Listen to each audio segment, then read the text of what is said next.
ဒီနေ့မှာကတော့ရှင်းခန်းဆန်ရဲ့ grammar နိခါဂီရီဆိုတဲ့ grammar လေးပေါ့နော်ဒီ grammar လေးကိုပြပြပါမယ်အဲ့တော့နိခါဂီရီရဲ့ဒီ grammar ကပေါ့နော်သူ့ရဲ့မြန်မာလိုအဓိပ္ပာယ်ကချွင်းချက်ဆိုတဲ့အဓိပ္ပာယ်ချွင်းချက်ဆိုတဲ့အဓိပ္ပာယ်ရတယ်ဒါပေမဲ့မြန်မာလိုဒီလိုစကားပြောပုံစံမျိုးနဲ့ပြောမယ်ဆိုလို့ရှိရင်တော့ဒီ noun ပဲဒီ noun အတွက်တည်တတ်မယ်ဆိုတဲ့အဓိပ္ပာယ်မျိုးရတယ်ပေါ့နော်ဒီအောက်မှာသူစာလေးရေးပေးထားတယ်နာနီဒါခဲဝတုခုပဲစစ်တာအဲ့တော့အနိခါဂီရီ grammar ကိုသုံးမယ်ဆိုလို့ရှိရင်ဒီ grammar ရဲ့အဓိပ္ပာယ်ကအဲ့ဒီရှေ့က noun ကပဲထူးခြားတယ်ဆိုတဲ့အဓိပ္ပာယ်မျိုးအဲ့တော့အဲ့ဒီ noun ဒီတည်တံ့ဖြစ်တယ်ဆိုတဲ့အဓိပ္ပာယ်မျိုးတက်ရောက်တယ်ပြီးတော့ rare ခိုင်တာဆိုတာဒီ noun ကပဲချွင်းချက်ဖြစ်တယ်လို့ပြောချင်တာပေါ့နော်အဲ့လိုအခါမျိုးမှာနိခါဂီရီကိုသုံးမယ်အောက်မှာသူကပတ်တန်လေးပေးထားတယ်မေရှိ plus နိခါဂီရီ noun plus နိခါဂီရီအဲ့တော့မြန်မာလိုအဓိပ္ပာယ်နဲ့ပြောမယ်ဆိုလို့ရှိရင်ဒီ noun ပဲဒီ noun အတွက်ပဲဆိုတဲ့အဓိပ္ပာယ်မျိုးရတယ်ပေါ့နော်အောက်မှာသူကဒီမှာသုံးရတဲ့ဒီအကြောင်းအရာလေးတွေပေါ့နော်ဘယ်လိုအနေထားမျိုးတွေမှာသုံးလဲဆိုတာကိုသူကရှင်းပြထားတယ်အိုးရခဲနီဆဲဆွမေဆူရုတိုခီနော့အေခါတာအိုးရခဲဆိုတာဒီ public နဲ့သက်ဆိုင်တဲ့ဒီနေရာတွေပေါ့နော်အဲ့လိုနေရာမျိုးတွေမှာရှင်းပြချက်တွေလုပ်တဲ့အခါမျိုးမှာသုံးပါတယ်တဲ့နော်နောက်တစ်ခုကရဲခိုင်တဲ့ခီနီအဆုခဝါရဲရူမွန်နိုအိုအာရဝါဆုခိုတိုဘာနီစခုရဲခိုင်တဲ့ခီနီဆိုတာကဘယ်လိုဟာမျိုးလဲဆိုချင်းချက်ပုံစံမျိုးနဲ့ပေါ့နော်သတ်မှတ်ထားတယ်ဒါမှမဟုတ်လို့ရှိရင်ဆက်ဆံခံရတဲ့အခါမျိုးမှာဖော်ပြတဲ့ဒီခိုတိုဘာတွေရဲ့နောက်မှာလိုက်တယ်အတူနီဝါတဲ့နောက်မှာကတော့ဆိုနိုရဲခိုင်တာခဲနီတက်ခီရောစာရဲလူခိုတိုအိုဤဘုံကခရု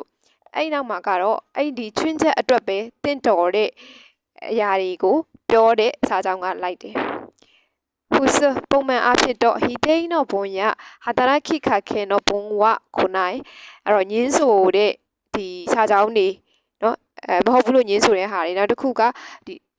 စူးစမ်းအားထုတ်နေရတဲ့စာကြောင်းတွေမျိုးပေါ့နော်အဲ့လိုစာကြောင်းတွေကတော့မလာပါဘူးတဲ့ဒါဆိုလို့ရှိရင်ဒီဟာကိုနိခါဂီရီကိုဘယ်လိုနေရာမျိုးတွေမှာသုံးတာလဲဆိုရင် public မှာရှင်းပြမယ့်အခါမျိုးမှာသုံးတယ်ပြီးလို့ရှိရင်သူ့ရဲ့အဓိပ္ပာယ်ကချွင်းချက်အနေနဲ့သတ်မှတ်ခံရတဲ့အခါမျိုးမှာသုံးတဲ့ဒီစကားလုံးတွေရဲ့နောက်မှာလိုက်တယ်ပေါ့နော်မြန်မာလိုအတူချုံပြောမယ်ဆိုလို့ရှိရင်စကားပြောပုံစံမျိုးနဲ့ပြောမယ်ဆိုရင်ဒီ noun ပဲဆိုတဲ့အဓိပ္ပာယ်မျိုးဒီ noun ကပဲဒီလိုမျိုးသတ်မှတ်ခံရမယ်ဆက်ဆံခံရတယ်ဆိုတဲ့ပုံစံမျိုးနဲ့သုံးတာပေါ့နော်အဲ့တော့သူ့ရဲ့ pattern လေးကတော့ meshi plus နိခါဂီရီဖြစ်ပါတယ်ဒါဆိုရင်နမူနာစာကြောင်းလေးတွေကိုကြည့်ကြည့်မယ်ပေါ့နော်1はこのチラシをご持参のお客様に限りすべての商品を1割引きでお買い求めいただけますこのチラシဆိုတာဘာကိုခေါ်လဲဆိုရင်ဒီလိုကြောညာလက်ကန်းစာစာဥမာ pamphlet flyer သဘောမျိုးပေါ့နော်ဒီကြောညာစာစာကိုတဲ့ဂေါတီဆန်တို့ OKX မနိခါကီခုနကဗာလေဒီမှာလာတဲ့ဧည့်သည်တွေကိုပဲစုပဲတဲ့နော်ရှော့ဟင်းအိုစုပဲတဲ့နော်ရှော့ဟင်းဆိုတာဘယ်လိုဟာမျိုးပြရလဲဆိုလို့ရှိရင်ဒီပစ္စည်းတွေအားလုံးကိုပေါ့နော်အချီဝါရီဘီကီဆိုတာတန်းရခိုင်နှုန်း discount ကိုခေါ်တာအဲတန်းရခိုင်နှုန်း discount နဲ့ဝယ်ယူနိုင်မှာဖြစ်ပါတယ်အဲ့တော့ဒီကြောညာစာဆောင်ကိုဒီခေါ်ကြည်ဆန်တော့ OKX မှာဆိုတာကဒီကြောညာစာဆောင်ကိုယူလာတဲ့သူကွာပြောမယ်ဆိုရင်အဲ့လိုဟာမျိုးပေါ့ဟိုကကူပွန်ဆိုတဲ့ကူပွန်လို့ဟာမျိုးပေါ့နော်အဲ့လိုမျိုးဒီကြောညာစာဆောင်ကိုယူလာတဲ့ဒီဧည့်သည်တွေကပဲရှော့ဟင်းဒီကုန်ပစ္စည်းတွေအားလုံးကို10%ခိုင်နှုန်းနဲ့ဝယ်ယူနိုင်မှာဖြစ်တယ်အဲ့တော့ဒီဟာကိုယူလာတဲ့သူပဲကွာဒီဟာရှိတဲ့သူပဲဒီဟာမရှိတဲ့သူတွေမရဘူးအဲ့တော့ဒီဟာရှိတဲ့သူတွေကိုပဲသူကတတ်မဲ့ချွင်းချက်အနေနဲ့ပြောတာမျိုးဒါမှမဟုတ်လို့ရှင်သူ့ကိုတီးခြားတီးတန့်ဆက်ဆံခံရတာမျိုးပေါ့နော်ဒီလိုခါမျိုးမှာသုံးပါတယ် OKX မနိခါကီရီနိကခဲဆက်ခီရီလူကဇေတိုနာဘာအိနိခါကီရီရှုဆက်ခီအဆုခိုင်နိရှိမတ်ငါဆိုရဲဂိုင်နောခဲဆက်ခီဝမီတူမဲမဆန်ခဲဆက်ခီရီလူစာကဒီပြက်ကွက်ရတယ်ပေါ့နော်ဒါပါတော့မတက်ရောက်ရတဲ့အကြောင်းရင်းကတဲ့ဇေတိုနာဘာအိနိခါကီရီဆိုတာကဘယ်လိုပြောမှလဲဆိုရင်မှန်ကန်တဲ့အနေအထားမျိုးဒါမှမဟုတ်ရင်ခိုင်လုံတဲ့အကြောင်းတရားတွေရှိတဲ့အခြေအနေမျိုးမှာကပဲရှုဆက်ခီအဆုခိုင်နိရှိမတ်ငါရှုဆက်ခီအဆုခိုင်ဆိုတာက တက်တော့မတက်ရောက်ဘူးကွာဒါပေမဲ့တက်ရောက်တယ်ဆိုပြီးတော့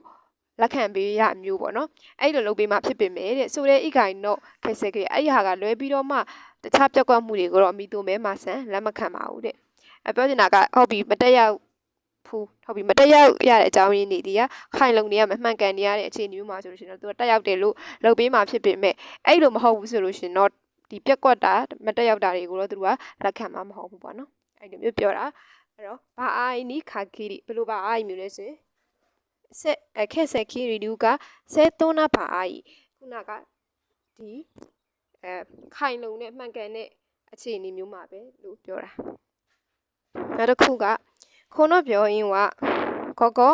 တော့ခုကြည့်မှတဲ့စငါဒီစေးရုံကတဲ့မိုးလွဲ6နာရီထိဖြစ်ပေမဲ့တဲ့ QO ရောစုရုခန်းကြဆန်နိခါကိရိအဲ့တော့အရေးပေါ်လိုအပ်တဲ့ဒါပေါ့အရေးပေါ်ကုသဖို့လိုအပ်တဲ့ဒီလူနာတွေပေါ့လူနာတွေကိုပဲတဲ့အကြည့်ခံခိုင်းတဲ့မို့ဒီခုနကသူသတ်မှတ်ထားတဲ့စေးရုံရဲ့အချိန်ပြင်ပမှာရှင်းဆဆွတ်အီတာရှိမှစမ်းသပ်ပေးသွားမယ်အဲ့တော့ဒီစေးရုံက6နာရီထိဟုတ်တယ်ဒါပေမဲ့လည်းအရေးပေါ်လိုအပ်တဲ့လူနာတွေကိုပဲအချိန်ပြင်ပမှာပါလဲဆိုလို့ရှိရင်သူကကုသပေးတာမှာပေါ့နော်အဲ့တော့အရေးပေါ်မဟုတ်တဲ့သူတွေတော့မပါဘူးဆိုတဲ့တပည့်မျိုးနဲ့ပြောတာပေါ့နော်အဲ့တော့ဒီအရေးပေါ်ဖြစ်နေတဲ့သူတွေကိုပဲတက်တန်တီချာတီတန်ဆက်ဆံမှာသတ်မှတ်ထားတာဖြစ်တယ်ပေါ့နော်အဲ့လိုအတိတ်ပဲမျိုးရပါတယ်ဒါဆိုရင်နိခါကီနဲ့ပတ်သက်တဲ့ဒီနောက်ထပ်နမူနာစာကြောင်းလေးကိုလည်းထပ်ကြည့်ကြည့်မယ်ပေါ့နော်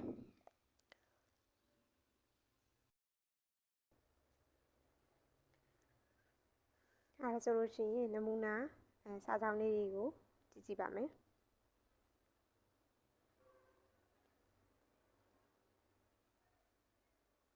本日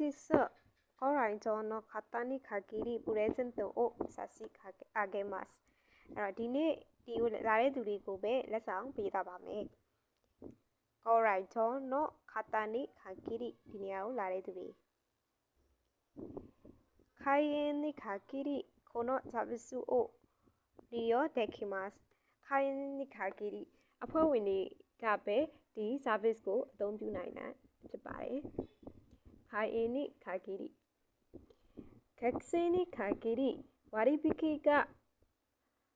適用されます。ကျောင်းသားတွေကပဲ discount ကိုသုံးလို့ရတာဖြစ်ပါတယ်။学生に限り